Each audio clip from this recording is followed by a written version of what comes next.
Hi everyone, this is Cheryl and welcome to my sewing room.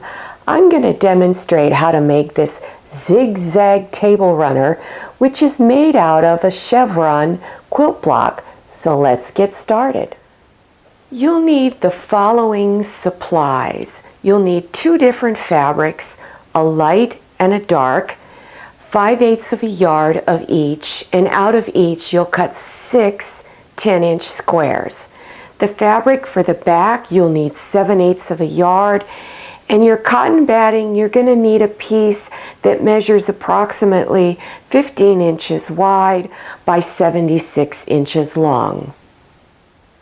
I'm going to demonstrate how to cut the fabric, especially if you're new at this. When you purchase your fabric, it's usually folded selvage edges together, so go ahead and leave it that way. And remember, if you're concerned about shrinkage, wash your fabric ahead of time and make sure before you wash it you zigzag these raw edges so they won't come apart during the wash cycle. So I've pulled the raw edge of this fabric past this first line here, which I refer to as the 0 line, because you need to cut this edge straight. So place your ruler, and by the way, make sure your fabric up here is straight across, so line it up with your lines up here. So after you've got it lined up over here, you're just going to trim this off. Always take your time cutting. And here we go. Then you're going to move it over 10 inches. Don't move the fabric, just move the ruler. So I'm now on my 10-inch line.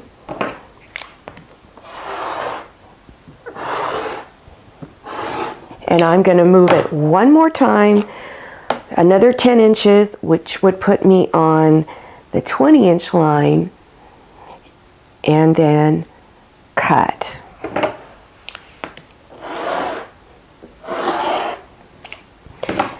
You would cut your strips for your other fabric the same way. Now we're going to cut these 2 strips into 10-inch squares. Stack the 2 strips on top of each other so you now have 4 layers of fabric.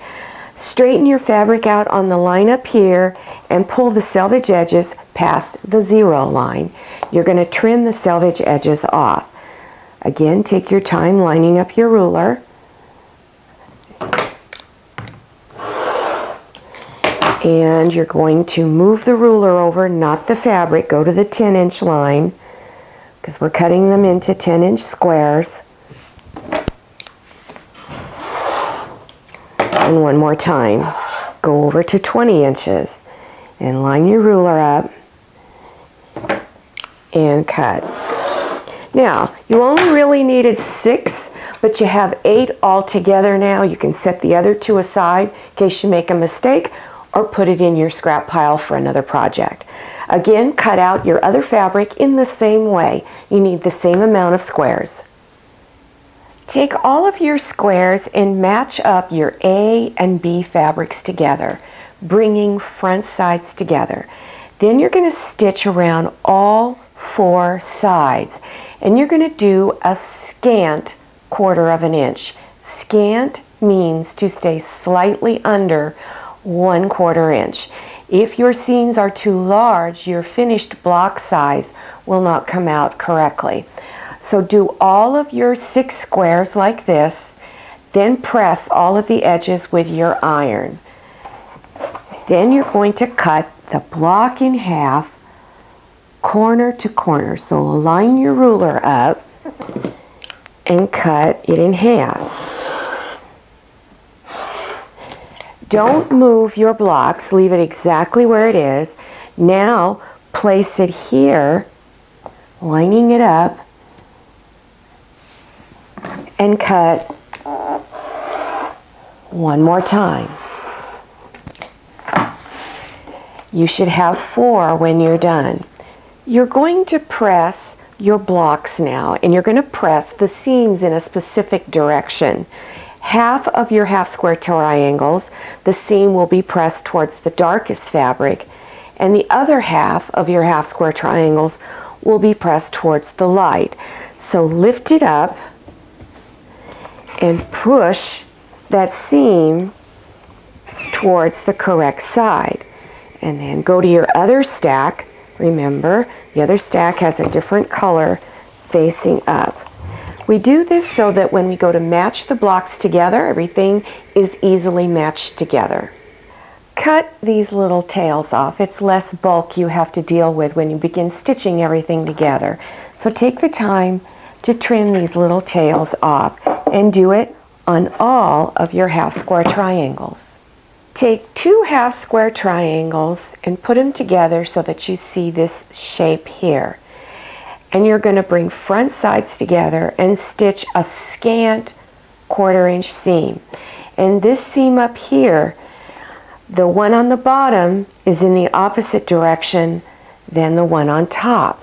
Make sure of that, because then it's just going to be super easy to stitch along here.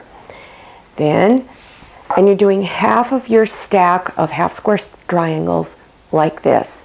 Then take your other half and place them in this pattern to where the dark is now on the outside. Again, bring front sides together, stitch a 1/4 inch, pin this seam up here and make sure the seam is going in the opposite direction and the one on the bottom. Then after that, you're going to press the seams of these in the opposite direction. This one is going over to my left, this one's going over to my right. You do this so that when you bring the 2 blocks together, as you can see, there's your chevron shape. You're going to bring them together, match that seam on the bottom's in the opposite direction and the one on top, pin that seam, and stitch a scant 1/4 inch along that edge. After you've finished stitching, then go to your ironing board and press this seam, and then lift this up, pushing this seam down here towards this block, and press the seam on top. When you're done, you should have 6 blocks that look just like this. The next step is to square all of your blocks to the same size. So I like to use these 12.5 inch square rulers. It's really easy with this ruler to square your blocks.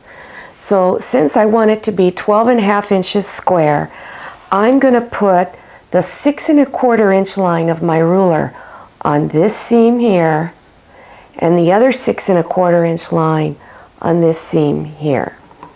And that will show me how much of an overhang I may or may not have. And I think I'm going to have a little bit on each side. Not much, but a little bit. So once you have your ruler all lined up, then go ahead and trim this side off. And then go over to this side and trim it off. Now you're going to take this corner over here and bring it here. So flip it around. Now place the edges here and here on the 2 previously cut edges. So line it up again. These are the steps I always follow when I'm squaring a block. And then you're just going to cut, whoops, open the ruler, cut your last 2 sides. So square all of your blocks to the same size. Lay all of the blocks out. And this is just one option. You could lay them out where the chevrons are all going in the same direction. Here's another option. You can have 3 of the blocks going in one direction and then the other 3 going in the opposite direction. Or you can do this one, this is the one I'm going to do, where the blocks are laid out in a zigzag pattern. After you have determined your layout, then stitch the blocks together. So bring front sides together and stitch a scant 1/4 inch seam along here. Then unfold it, bring the other one on top, stitch a 1/4 inch seam, and just keep going down the runner until you have all of the blocks connected. When you are stitching the blocks together, this center seam going from one end of the table runner to the other, you need to make sure that you have this seam going in one direction, this seam going in the other direction. They need to be opposite of each other so that you can match the seams up. After you have stitched all the blocks together, turn the table runner on the back side, and you're going to begin pressing the seams on the back side.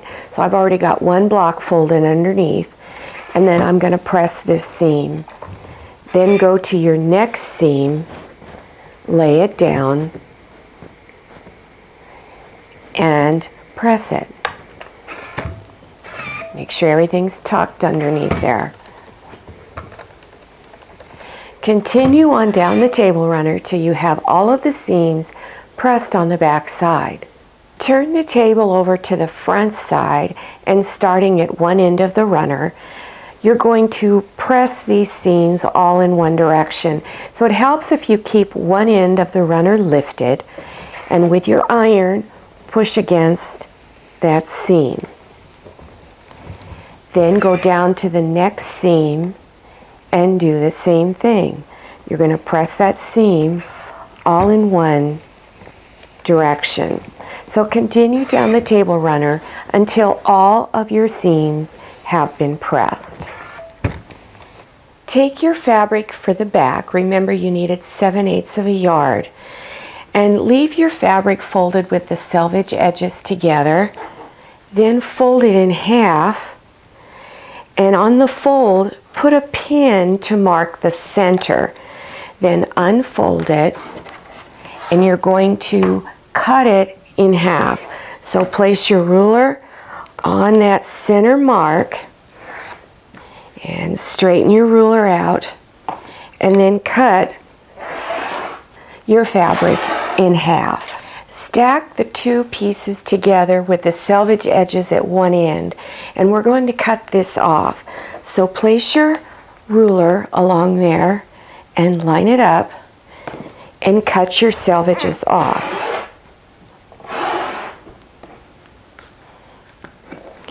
Then you're going to take the two ends of the fabric and you're going to stitch them together. So match them up, line them up, and stitch a 1/2 inch seam along this end. Then press this seam open. Take your table runner and place it on top of the fabric for the back. And at one end, have about 1.5 inches of fabric extending out past the end. And also you want fabric extending out on both sides of the table runner itself.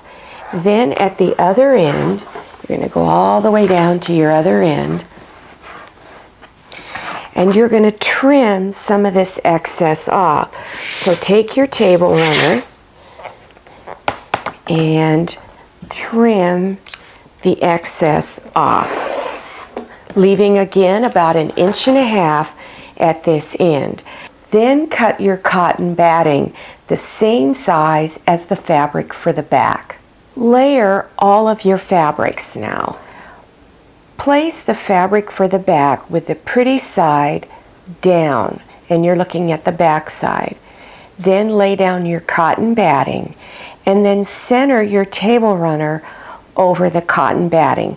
And you want excess fabric sticking out on all 4 sides. Then pin all of the layers together. You can either use straight pins to hold them all together, or you can use safety pins. Either one is fine.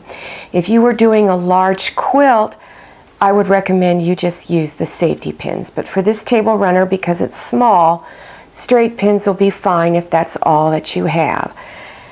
Then do your decorative top stitching. The easiest top stitching to do, and the top stitching, it's also called quilting stitches, hold all of the layers together so they don't separate during use or washing. You can do stitch in the ditch, which is going down each seam. So you could start at one end of the runner and just work your way down to the other end. And then you could go down this center seam all the way down. That's the easiest to do. You can also do straight lines of stitching that are 2 to 3 inches apart. So you would go side to side and then down the table runner. Here's another pattern. You can also do it on a diagonal. If you have decorative quilting stitches, here's another one. This is called a serpentine stitch, going side to side and then straight down the runner. You can even do your decorative stitching on a diagonal with this one too. To make your quilting stitches easier, I recommend you use a walking presser foot. The walking presser foot helps to prevent the layers of fabric from shifting apart. It also helps to prevent little tucks happening in the top of your table runner. If you don't have one, you can get them at sewing machine supply stores, either a local store or there's many supply stores on the internet, and you can even go to Amazon.com. Enter the name of your sewing machine and the model and indicate you want a walking foot. These are really easy and they will make your process of doing your quilting stitches really easier for you. To make it easier to control the table runner while you are doing the quilting stitches, I recommend you roll it up. Then stick this part underneath the arm of your sewing machine and you can start stitching at this end. As you begin stitching and you unroll it and keep unrolling it and keep stitching. As this part out here gets really long, then you can roll this up and you're going to find it's just really easy to control your fabric and your stitching will come out much nicer.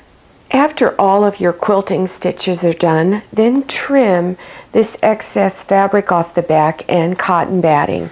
So place the ruler along the edge of your table runner and trim this off. So go around all 4 sides and trim this off. If you need instructions on how to put the quilt binding on, then click on the link in the upper right-hand corner called Fear of Quilt Binding. For more table runner projects, go to the green screen at the end of this video and click on the links. I hope you enjoyed this video. If you did, please click on thumbs up and don't forget to click on share to share this video with your friends. And if you haven't subscribed yet, click on that red subscribe button down there in the lower right-hand corner of your screen. Enter your email address, click on that little bell so you receive email notifications about my latest video. I'm Cheryl, and I'm so glad you came to my sewing room. See you next time, and happy sewing!